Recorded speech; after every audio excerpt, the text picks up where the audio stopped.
1924.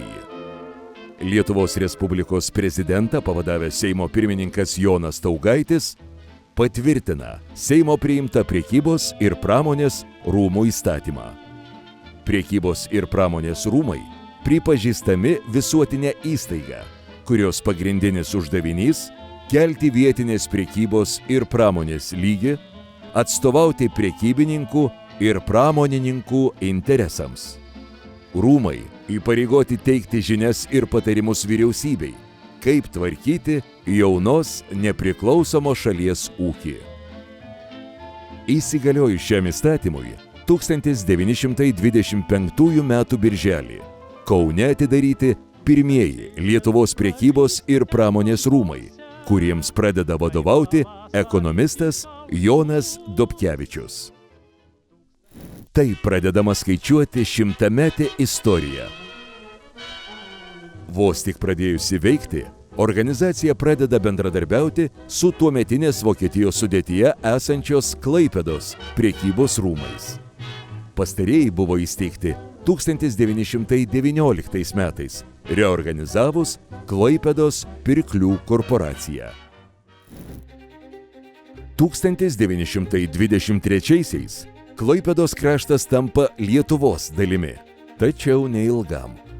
1939 metais, priėmus Vokietijos ultimatumą, šalis vėl netenka Klaipėdos krašto, tačiau atgauna Vilnių, kuriame nuo 1925 veikia pramonės ir prekybos rūmai.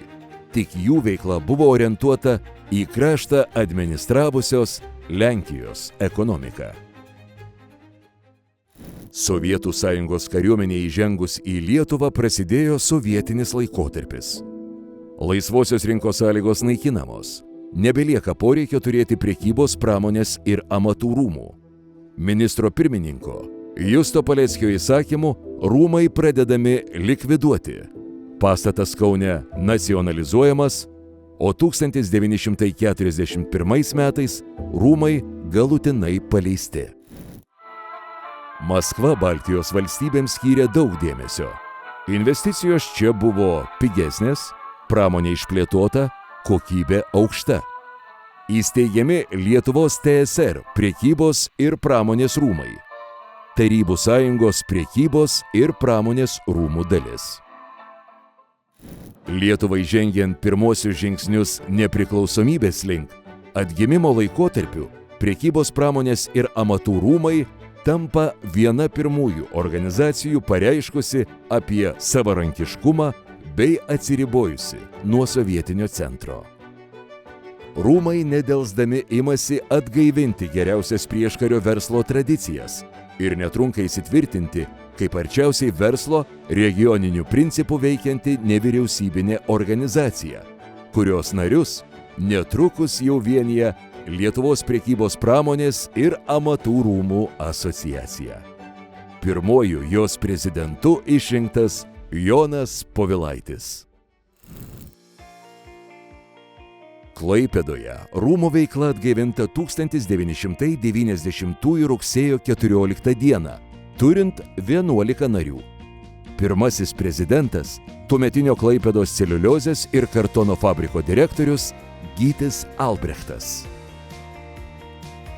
Mūsų rūmose ir rūmų veikloje visą laiką persekioja tą, sakykime, 1919 metų rūmų dvasia, nes tuo laiku rūmai turėjo begalę atsakomybių, galų gale atsakė už visą Klaipėdos krašto ekonomiką.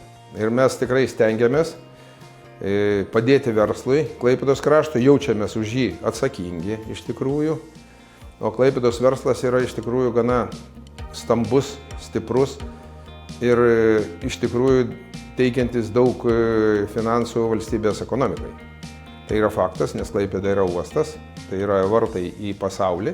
Klaipėda iš tikrųjų yra pramoninis, sunkios pramonės miestas, realiai šnekant. Klaipėdos krašto iki 30 metų sukurta žydroji vizija. Toje vizijoje yra įdėta dalykų, kurie iš tikrųjų kilstelėtų Klaipėdos kraštą gana aukštai ir aš manau, kad tada Klaipėdos kraštas iš tikrųjų taptų klestintis, žydintis, nes jau dabar vyksta tam tikri darbai, kurie Klaipėdos kraštą iš tikrųjų išskirs iš visos Lietuvos netgi. Šiaulių prekybos pramonės ir amatų rūmai pradėjo veikti 1991 vasarą, o įregistruoti ekonomikos ministerijoje 1996 m. kovo 21 d. Rūmų prezidentu išrinktas Kastytis Vyšniauskas. Tuo metu, įgavus nepriklausomybę, visi verslai pradėjo veikti kaip kas mokėjo. Lygiai ta pati situacija buvo ir rūmuose, prasidėjo mokymosi etapas. Tai va tas 30 gerų metų, nuo 91 iki dabar, mes kiekvieną kartą mokomės, žiūrime, kaip dirba mūsų verslai, įgyvendinam tam tikras strategijas, planuojam tam tikras taktikas, tam, kad surastume geriausius sprendimus mūsų nariams, verslams, pasimoktume iš savo klaidų ir kartu numatytume galimus scenarijus ateityje. Šiauliai yra unikalūs tuo, kad jie yra iš senų laikų pramonės miestas. Dar nuo Chaimo Frenkelio laikų, kada Šiauliai buvo žinomi kaip didžiausia odos fabriką turintis regionas, mes nuo tų laikų išlaikėm labai gilias pramonės tradicijas. Ir šiandien dienai žengėme dar vieną žingsnį į priekį, tapdami inžinerijos pramonės miestu. Kartu veikdami pagal šalies įstatymus, pagal teisės aktus, mes taip pat formuojame ir kūrėme bendrą vidaus produktą, kuris pakankamai ženklus yra Lietuvos kontekste. 1991 metais spalio 25 dieną Lietuvos vyriausybės nutarimu rūmai atkurti ir nustatyta jų steigimo tvarka, o lapkričio 29 dieną Kaune įsteigti regioniniai prekybos ir pramonės rūmai. Jų prezidentu išrinktas profesorius Simas Ramutis Petrikis. Mes siekiame, kad rūmų paslaugos būtų arčiau regiono verslų. Todėl esame įsteigę net 8 padalinius regionuose. Marijampolėje, Jonavoje, Kėdainiuose, Prienuose, Šakiuose, Vilkaviškyje, Raseiniuose. Džiugu, kad rūmai kuriama verte dalijasi su visuomenė. Esame konferencijų organizavimo lyderiai Kauno regione ir Marijampolės apskrityje. Rūmuose veikia 10 įvairių profesinių klubų.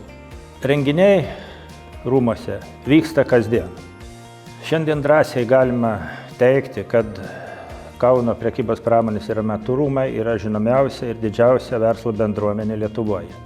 Šiuo metu artėjame prie 1000 narių, kurie jungia 65 000 darbuotojų. 1991 m. gruodį 20 įmonių įsteigė Panevėžio prekybos, pramonės ir amatų rūmus. Rūmų pirmininko ir direktoriaus pareigas pradėjo eiti Vytautas Kazakevičius. Nuo 91 metų, nuo 20 įmonių steigėjų. Dabar mes turim jau virš 300 narių. Besikuriant įmonėms, Panevėžys augo. Nuo nedidelio miestelio Panevėžys išaugo iš tikrųjų iki stambaus pramonės miesto, kuriame gyveno 140 000 gyventojų. Na ir aišku, visi jie, didžioji dalis jų dirba būtent tuose pramonės įmonėse. Tai iš tikrųjų buvo didelės ir įmonės kaip Panevėžio Aurida, Ekranas, Lietkabelis, cukraus fabrikas. Ir šiandien aš galiu pasakyti, kad didelė dalis, didelė koncentracija stambių pramonės įmonių būtent yra Panevėžyje. Tai manau, mes vėl sugrįžom į tą ir galima tikrai save vadinti pramonės miestu. Nors be abejonės mūsų rūmuose yra ne vien tik tai. Panevėžio prekybos pramonės ir amatų rūmai vienyje praktiškai visų sričių įmonės ir užsiimančias visom veiklom. Tai ir pramonė, ir žemės ūkis, ir švietimas, ir medicina. Tai aš manau, kad mes tą savo įvaizdį turėtą dar prieš 30, prieš 40 metų mes atgal jį susigrąžinome ir einame tuo keliu. Verslas buvo vienas iš įspūdingiausių ir stipriausių turbūt pagrindų Lietuvos nepriklausomybei, Lietuvos žmonių gerovės augimui. Ir tas pastatė Lietuvą, sakyčiau, per 22 metų nepriklausomybės laikotarpį iki europinio lygio.